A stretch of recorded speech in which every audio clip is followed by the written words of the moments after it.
De Roma a Berlín, de Gabriel Calvo Zarraute, al que tenemos aquí con nosotros. Muy buenas tardes. Muy buenas. Bueno, creo que ya va por la segunda edición. Así es, Así acaba de salir la segunda edición. ¿Cuál es la idea central? La idea central es que la Iglesia Católica tiene un problema a la hora de resituarse con la modernidad. Y lo que propone la Iglesia Católica, o lo que asume a raíz del Concilio Vaticano II, es que asume el lenguaje de la modernidad para teóricamente dirigirse al mundo moderno, pero no percibe, o al menos se niegan a percibir, que asumir el lenguaje implica asumir el concepto. Entonces implica asumir las categorías del mundo moderno, que solamente hay una cosa peor que el mundo moderno, y es el mundo posmoderno que estamos padeciendo. Luego, una serie de conceptos que alberga la modernidad a nivel filosófico, a nivel de ideas, porque esto no significa negar los avances científicos que ha traído, por supuesto, la modernidad, pero asumir ese discurso moderno implica asumir esas ideas propias de la modernidad, y una de ellas, probablemente la central, es la secularización. Es decir, lo moderno vendría a ser avanzar en un proceso de secularización, de descristianización, que también conlleva un proceso democrático. Entonces la Iglesia, desde entonces, cada vez más va asumiendo el lenguaje de la democracia, que ya no es solamente un modo de elegir a los gobernantes, sino que lo asume como una categoría de pensamiento, en el sentido de que la democracia como forma de gobierno sería eso, una simple manera de elegir gobernantes, y la democracia como fundamento de gobierno implica que la verdad, el bien, la vida dependen del número de votos. Entonces, ante una sociedad pluralista, las jerarquías de la Iglesia deciden que renunciar a formar una sociedad cristiana, a configurar una sociedad cristiana y a asumir esa sociedad pluralista donde la voz de la Iglesia sería una más.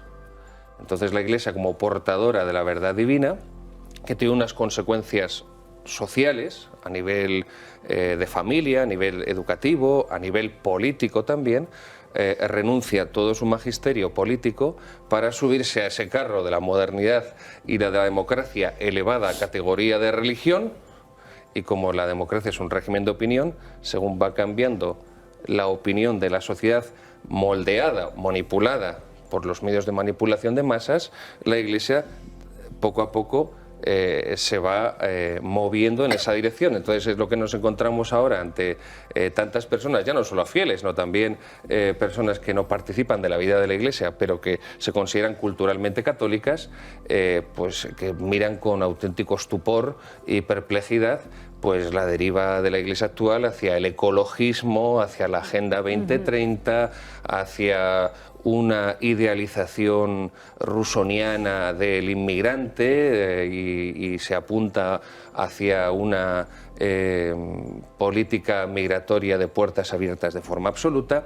Y esto, por concluir, entre otros motivos, tiene que una de las causas ha sido el olvido de la filosofía, o sea, el olvido del ejercicio y del cultivo de la racionalidad, que es uno de los elementos que configura Occidente. La razón, la filosofía griega, el derecho romano y la revelación bíblica. Entonces eso ha conllevado esa protestantización hacia un fideísmo, que lo que tenemos ahora, lo que estamos contemplando todos de esa ideologización posmoderna, no es más ni menos que la fe religiosa secularizada, y por eso las ideologías se han convertido en religiones secularizadas. Esto también se ve de forma muy clara con el ecologismo apocalíptico, que al prescindir del ejercicio de la razón se impone de forma irracional. O lo vemos también en la ideología de género, en la ideología trans, donde la razón, la realidad, la biología quedan absolutamente desterradas. Pues todos estos movimientos están teniendo cada vez una mayor cabida en la Iglesia, y esa deriva de la Iglesia es lo que se conoce como protestantización. No he inventado yo el término, esto lo inventó el historiador Ricardo de la Cierva hace muchos años, cuando estuvo investigando esa deriva, sobre todo hacia el socialismo, a raíz del Concilio Vaticano II, con la Teología de la Liberación, con el apoyo de la Iglesia en Hispanoamérica pues a la guerrilla comunista, de Sendero Luminoso, del Frente Sandinista y otros movimientos donde había sacerdotes implicados. Y también el caso de España es palmario. Por ejemplo, muchos de nuestros seguidores a lo mejor no lo saben, pero Comisiones Obreras, uno de sus fundadores fue un sacerdote. Discúlpeme que estaba bebiendo agua y le quería preguntar por otra cuestión, porque hace mucho hincapié en la tradición, pero sin embargo, ¿por qué existe una visión de la misma como si fuera algo obsoleto? Es este planteamiento de fondo de que se concibe la modernidad como idea, como filosofía, con una ideología mitológica del progreso, la idea del progreso indefinido, o sea, y ese progreso indefinido evidentemente implica un repudio y un abandono asqueado además y denigratorio de todo lo que sea tradición, en todos los sentidos, en todos los niveles, la tradición religiosa, la tradición cultural, la tradición lingüística, la tradición literaria, la tradición artística, la tradición política. Entonces, lo que arraiga al ser humano por encima de cualquier otra cosa, es la noción, el concepto, la idea de tradición, porque es lo que te arraiga en una comunidad, y la primera comunidad en la que el ser humano viene albergado al mundo es la familia, y esa segunda comunidad en la que vive albergado es una patria, la tierra de los padres, y esa comunidad en la que viene albergado y en la que se forma culturalmente, religiosamente, intelectualmente, moralmente, en Occidente es la Iglesia Católica. Al quebrarse todo esto, por incomparecencia de la propia Iglesia, que abandona ese campo cultural, político, pues en España esto se ha visto perfectamente como el horror vacui, el horror al vacío. Al desertar la Iglesia de estos campos, lo ha asumido el Partido Socialista. Entonces, la que durante siglos fue la rectora y la inspiradora de la cultura y de la vida social en España, a raíz de la transición, sobre todo, que coincide con el inmediato posconcilio Vaticano II, al retirarse la Iglesia de ese campo e incluso sumarse, como decía antes, a esas fuerzas izquierdistas, sobre todo muchas de sus élites, de sus jerarquías, pues ese terreno lo ha ocupado el Partido Socialista. Entonces aquí vemos perfectamente la teoría de Gramsci del marxismo cultural, cuando él distingue entre poder y gobierno, de tal modo que, por ejemplo, lo hemos visto también todos en España, el Partido Popular podía tener el gobierno de la nación, pero el poder, por decirlo de alguna forma, aunque no me guste la expresión, ideológico, la cultura, la configuración mental, seguía siendo la que ha impuesto como un rodillo durante todos estos años de democracia, 40, los gobiernos del Partido Socialista. Otro punto, otro campo donde se ve esto perfectamente es en el campo educativo. Todas las reformas educativas, cada cual a peor, no se ha buscado otra cosa más que rebajar el nivel de exigencia, que crear una sociedad cada vez más borreguil y una sociedad que asume cada vez de forma más acrítica, pero más natural, más naturalizada, todos los postulados o todo el catecismo, entre comillas, que la progresía izquierdista trae. Es que es un caso muy curioso el de España, porque es tal el punto de fuerza que tiene la izquierda, que ha producido que la influencia en la derecha, y por eso tenemos la derecha más acomplejada de todo Occidente, e incluso en la propia Iglesia. También se ha podido ver recientemente esto con pues el famoso episodio del aborto en Castilla y León, donde pues toda la argumentación que podía ofrecer la conferencia episcopal por medio de su portavoz, don Luis Argüello, pues era meramente sociologista. E incluso esa protestantización también se puede observar que equivale a esa desacralización, como yo decía, esa descristianización, esa secularización, que cada vez que hay un ataque a algún símbolo de la religión católica, se esgrime un argumento puramente humano. Es una ofensa a los sentimientos religiosos. Sí, es una ofensa a los sentimientos religiosos, pero primero es una ofensa a Dios, a la religión. Toda la dimensión trascendente y toda la dimensión católica que tiene a Dios en el centro, esto se ha desdibujado por completo y poco a poco el catolicismo va convirtiéndose más en una religión del hombre donde el centro es el hombre. Otro campo donde se puede también ver esto en la liturgia.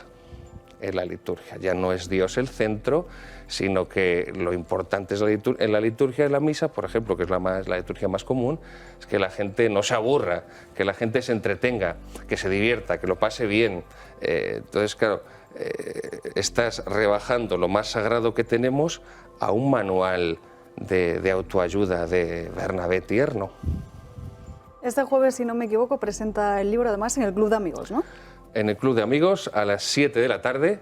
Ahí estaremos presentando ya esta segunda edición de Roma a Berlín, la protestantización de la Iglesia Católica, que es un fenómeno que interesa a todos, creyentes y no creyentes, practicantes y no practicantes, porque fue la Iglesia Católica la que configuró Occidente, y que la Iglesia Católica pierda su quicio, eso tiene una serie de consecuencias a todos los niveles en Occidente, político, económico, social, cultural, que revierte en todos. Lo primero que vamos a hacer es dar un curso de vocalización a todos nuestros espectadores y a nosotros mismos para poder decir, sin temor a equivocarnos, la protestantización de...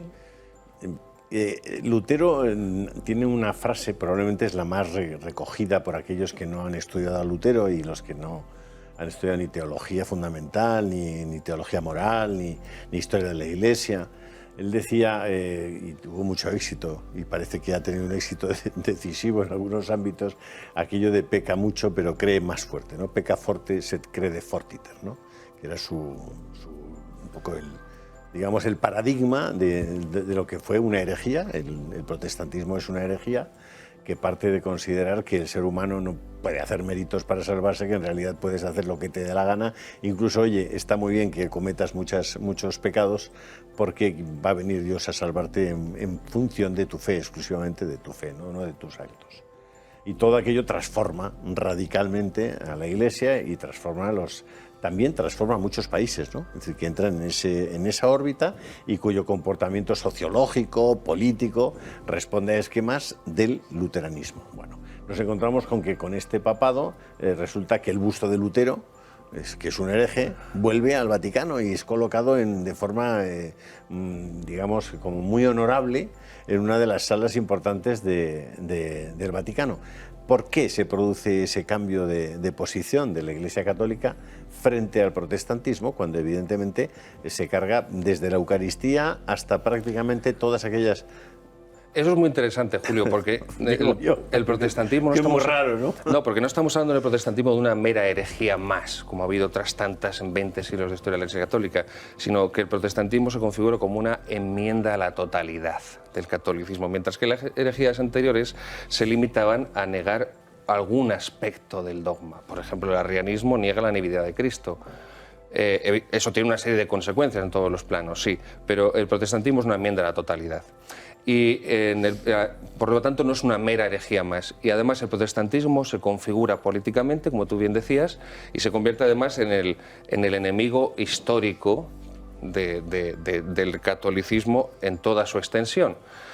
De tal modo que configura, como tú bien decías, a las naciones protestantes que ponen la religión al servicio de la política.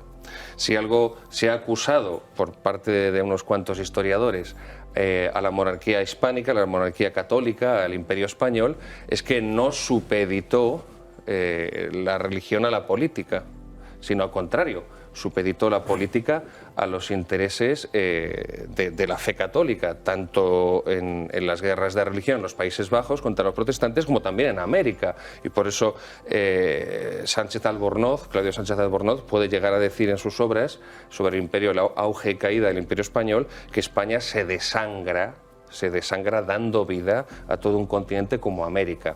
Aquí juega un papel importante. Lo desangran fundamentalmente el principal enemigo en ese momento de la Iglesia Católica, que es la masonería internacional, y al margen de la masonería, el propio protestantismo, que es cuña de la propia Madera y que en este momento en América Latina tiene en algunos países ya más presencia que el propio catolicismo, que era quien tenía una partida de base de la explicación de la verdad, ¿no? En el caso este es muy curioso porque Hispanoamérica, que es el continente católico por excelencia, después del Vaticano II se introduce la teología de liberación, que es una manipulación de la fe católica puesta al servicio del marxismo, Claro.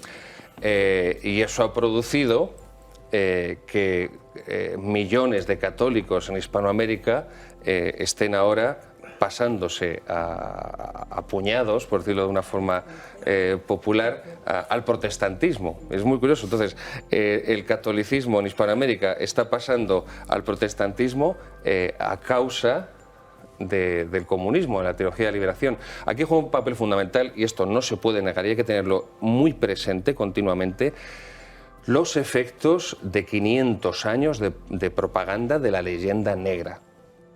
Los obispos que participan en el Concilio Vaticano II, después de 5 siglos de propaganda protestante, de leyenda negra, contra la Iglesia en general, la Iglesia católica y España como espada de Roma, que dirá Menéndez Pelayo, luz de Trento, martillo de herejes, y contra España en particular, eso es un sedimento que va depositándose en la mente de muchos obispos y de muchos cardenales, e incluso de los papas que participan en el Vamos a hablar de Concilio obispos y cardenales, que yo tampoco estoy aquí para criticar a obispos y cardenales, pero sí para describir lo que están haciendo.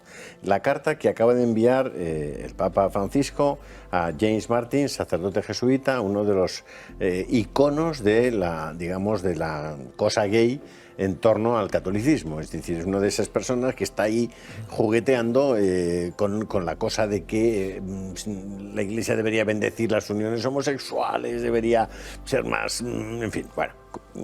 El Papa, como seguramente habéis leído, en un momento determinado, hace una semana, hace unas declaraciones públicas diciendo que la homosexualidad es pecado. Algunos de los que escuchamos eso nos quedamos pasmaos, porque yo no sabía que la homosexualidad fuera pecado, pensaba que la sodomía era pecado, pero no la homosexualidad, como no es la heterosexualidad nada, sino el adulterio puede ser pecado, o la fornicación es pecado, pero no es pecado el ser heterosexual, ni ser homosexual, ni nada por el estilo, ¿no? La tendencia no es pecado. No, es decir, los actos pueden eso pecar. corresponde a otra naturaleza, ¿no? Y entonces, cuando el Papa dice que la homosexualidad es pecado, parece que el tal sacerdote jesuita James Martin se queja mucho y se duele muchísimo del asunto y le escribe al Papa. Y el Papa le dice: querido hermano, muchas gracias por tu correo. O sea, que tiene el correo del Papa directo, y a mí si su santidad me lo pudiera dar, también le pondría alguna nota. Con total respeto, muchas gracias por tu correo. No es la primera vez que hablo sobre la homosexualidad y sobre personas homosexuales. Y quise aclarar que no es delito para subrayar que toda criminalización no es buena ni justa. Hasta ahí estaríamos bien. Cuando dije que es pecado, simplemente me refería a la enseñanza de la moral católica, que dice que todo acto sexual fuera del matrimonio es pecado. Bueno, dice más cosas la moral católica sobre el tema de la práctica homosexual. La moral católica tiene literatura infinita desde Alfonso María de Ligorio, o sea que... No, y mucho antes, pero hay un elemento muy anterior, que es el básico, que es el cimiento, y es la noción de ley natural. Es decir, no se puede equiparar el desorden y la maldad intrínseca de un acto homosexual y de un acto heterosexual, siendo los dos desordenados, porque uno es contrario a la naturaleza humana y otro no. Por eso tiene una mayor gravedad legislar civilmente un matrimonio civil o una unión de hecho entre personas heterosexuales que reconocer una unión homosexual con la categoría de matrimonio. Porque entonces estás dinamitando, para empezar, también de las nociones fundamentales de la doctrina social de la Iglesia, que es la de bien común. Entonces, un matrimonio o un mal llamado matrimonio como unión de dos personas del mismo sexo no va a revertir en el bien común como un matrimonio, como una familia, que aquí muchas veces gente buena se equivoca y dice familia tradicional. Vamos a ver. Tradicional viene de tradición, tradición es transmitir, es entregar, bien, pero esto se concibe, como antes me preguntaban, se concibe todo lo que sea tradicional como algo obsoleto, como algo arcaico, como algo de un pasado oscuro que hay que olvidar. Aquí lo que hay que hacer es llamar las cosas por su nombre y hay que hablar de familia natural, que no es que la Iglesia Católica sea muy retrógrada, sino que aquí, por decirlo así de forma irónica, la más retrógrada es la naturaleza, que se empeña en que solamente pueda haber maternidad y por tanto matrimonio de la unión de un hombre y de una mujer. La gravedad de este tipo de declaraciones, Julio, es que se da por hecho que no hay ley natural y entonces todo se eleva a una categoría de fideísmo. Esto es malo porque lo dice la Iglesia. No es malo porque lo diga la Iglesia, es que la Iglesia dice que es malo porque naturalmente, humanamente, objetivamente es malo, es distinto. A ver, ¿y por qué no logramos que ningún miembro de la Conferencia Episcopal y prácticamente ningún ni obispo, ni arzobispo, ni cardenal venga aquí a esta mesa a decir lo que está usted diciendo? Explíquemelo, porque es que yo me quedo perplejo. ¿Qué les pasa? ¿Por qué salen de la Conferencia Episcopal el señor Argüello, que ahora ya no es secretario, a defender a Irene Montero porque dijo que un menor podía tener relaciones sexuales con quien le diera la gana? Ahí lo trato, por cierto, esas declaraciones ahí las trato también. Evidentemente porque como la otra ocasión en la que estuve aquí contigo, Julio, con mi anterior libro, La crisis de fe, la descomposición de España, pues la dedicatoria que hacía en el libro, en el anterior, pues era la siguiente, que la libertad tiene un precio. La libertad tiene un precio y yo en esa dedicatoria del anterior libro daba las gracias a mis amigos que me ayudaron a conocer y a defender la verdad y a mis enemigos que me enseñaron que la libertad tiene un precio. Evidentemente, si cualquier miembro de la jerarquía episcopal dijera lo que estoy diciendo yo aquí, le crucificarían. Pero bueno, pero es que eso parece que al fundador también lo crucificaron. Sí, los cristianos corrientes tampoco. Hombre, yo lo que sí quiero es que la cuestión es que como la fe y la razón están unidas y no se pueden separar, porque si las separas caemos en el racionalismo, que no es ser... Yo soy muy racionalista, me gusta mucho ser racional. No. Una cosa es... ¿Ser racional? Ser racionalista. Que es ser racional, que es el que utiliza la razón, y otra cosa es ser racionalista, que es el que la utiliza mal. Igual que el fideísta no es el que tiene mucha fe, sino el que cree mal. Pero claro, al perder la fe, va unida a ella la razón. Tiene usted una entrevista más larga, ¿eh? O sea que sí, se compromete conmigo. Gabriel Calvo Zarraute, de Roma a Berlín. Vale la pena leérselo. Además, tenéis todo sobre la Agenda 2030, pero vamos... Hasta Kant y Hegel están perfectamente retratados en el origen de todas estas cosas y hay muchas cosas que probablemente vais a entender porque nada es algo que ocurra episódicamente ahora, sino que es fruto de un proceso histórico y de muchas otras cosas que han pasado antes y sobre todo que hemos permitido dulcemente que pasaran. Así que leed por favor La protestantización de la Iglesia Católica y De Roma a Berlín de Gabriel Calvo Zarraute.